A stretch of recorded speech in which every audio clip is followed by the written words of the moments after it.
اساسهای دلیل. باید بریم عثمان‌ها را از سمت خاکمان باید دور کنیم. اونا پیشروی زیادی به سمت آذربایجان داشتن. ما باید پیروز بشیم. آره ما باید پیروز بشیم. ما باید بریم جنگ. ما باید بریم جنگ. منم همینو میگم. زنده باد. پس باید بریم خاکمون رو پس بگیریم. مردم صفویان عزیز گوش کنین، ما باید پیروز شویم. هی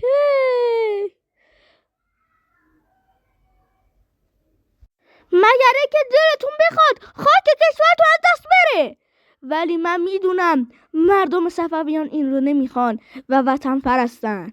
حمله پس میکنیم. ما باید اینجا ها رو فتح کنیم. قبوله؟ آره بله. پس آماده جنگ شوید. حمله!